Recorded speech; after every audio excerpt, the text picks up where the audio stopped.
রিয়াং নদী ও যোগীঘাটকে পিছনে ফেলে আমাদের গাড়ি রবীন্দ্রনাথ ঠাকুরের বাড়ির দিকে রওনা দিল। আমরা এখন চলেছি মংপুর দিকে। যোগীঘাট থেকে মংপুর দূরত্ব মাত্র 8 কিমি, আধ ঘন্টার পথ।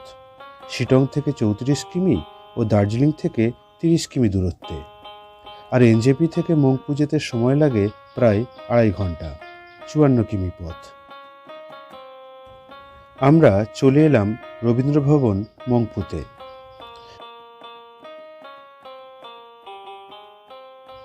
গেট পেরিয়ে ঢুকতেই বিশাল দুটি গাছের অনেক ওপরে একটি ট্রি হাউস।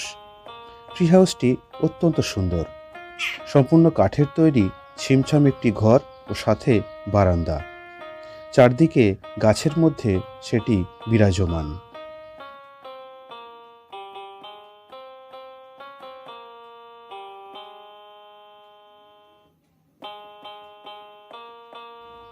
এই সিঁড়ি দিয়ে ট্রি হাউসে ওঠা যায়।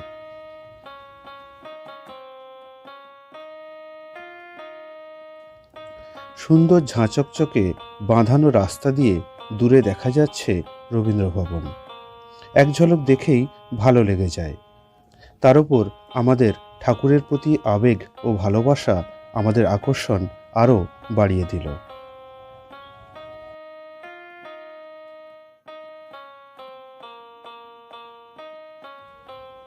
রবীন্দ্র ভবন সাদা রঙের সাবেকি বাড়ি, লাল রঙের টিন দিয়ে ছাওয়া। এবার রবীন্দ্র ভবনে ঢুকে ঠাকুরের স্পর্শ পাওয়ার একটু চেষ্টা করব।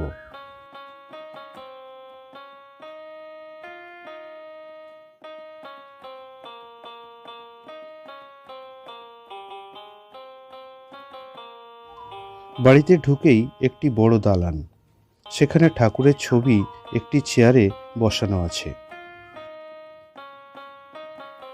এবার এই বাড়ির একটু পরিচয় দিই। শুরুতেই আমাদের কিছু ভুল ধারণা সংশোধন করে দিই। এই বাড়িটি রবীন্দ্রনাথ ঠাকুরের বাড়ি নয়। এই বাংলোটি ডক্টর মনমোহন সেনের।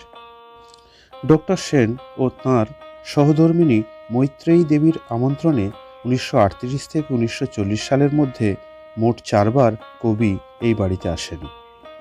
প্রথমে সুরেল বাংলো ও পরে এই বাংলোতে থাকেন।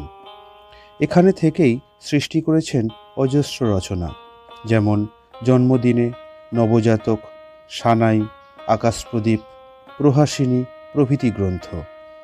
বাংলা ভাষা পরিচয়, ছেলেবেলা, শেষ কথা, গিরিবাস, ছড়া ও অনেক চিঠিপত্র এবং চিত্রকলা এখানেই সৃষ্টি করেছেন। 1938 সালে কালিম্পং থেকে রেডিওতে কবি জন্মদিনে গ্রন্থ থেকে কবিতাও আবৃত্তি করেন। 1940 সালে এই বাড়িতেই কবি গুরুতর অসুস্থ হয়ে পড়েন। তাকে দ্রুত কলকাতা নিয়ে যাওয়া হয়। তারপর এখানে আর আসা হয়নি। 1941 সালে ঠাকুর আমাদের ছেড়ে চলে যান। মংপুর এই বাড়ি রয়ে যায় অজস্র স্মৃতি নিয়ে। তাঁর এখানে থাকা অজস্র স্মৃতি, কাব্যগ্রন্থ, চিত্রকলা, চিঠিপত্র ও সারা জীবনের কিছু মূল্যবান সৃষ্টি নিয়ে এই বাড়ি 1909 সালে সরকার মিউজিয়াম তৈরি করেন ও রবীন্দ্র ভবন নামকরণ করেন।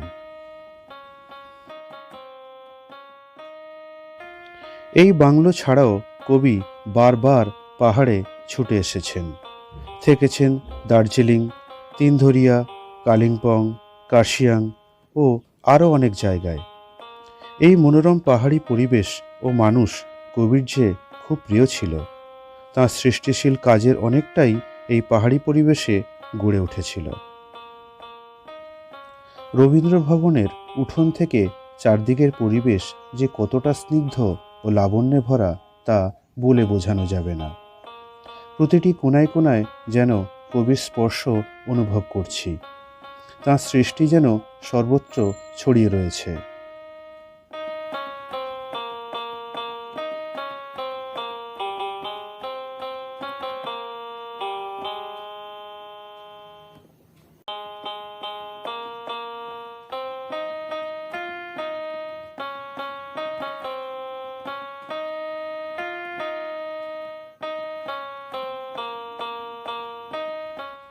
হঠাৎ সম্বিত ফিরল আমার বিচ্ছুটার কাণ্ড দেখে। একটা ছোট মুরগির ছানা ধরে তাকে আদর করছে, আর সে বেচারা পড়েছে মহা মুশকিলে।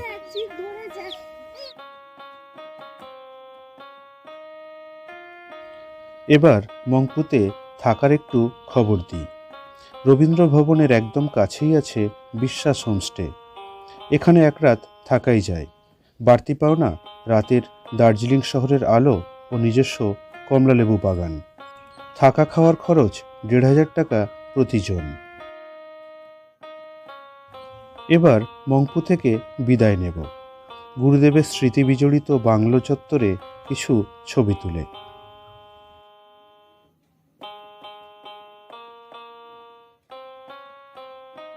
ফেরার পথে গাছবাড়িটি যেন নিমন্ত্রণ করল আবার আসার। এই গাছবাড়িতে থাকার জন্য পশ্চিমবঙ্গ লেবার ওয়েলফেয়ার বোর্ড থেকে পারমিশন নিতে হয়।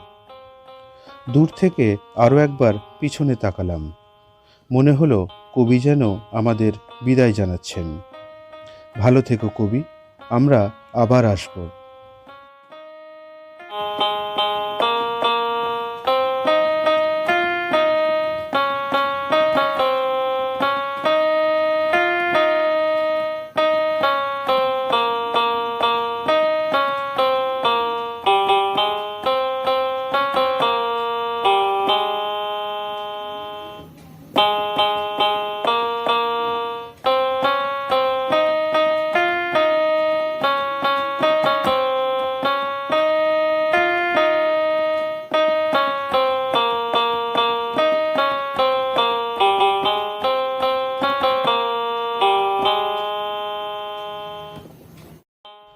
অবশেষে মংপুকে বিদায় জানিয়ে বাবুয়াদা আমাদের নিয়ে চলল আর এক নতুন গন্তব্যে, দার্জিলিংয়ের ঠিক পাশের পাহাড়ে, নাম ঋষিহাট।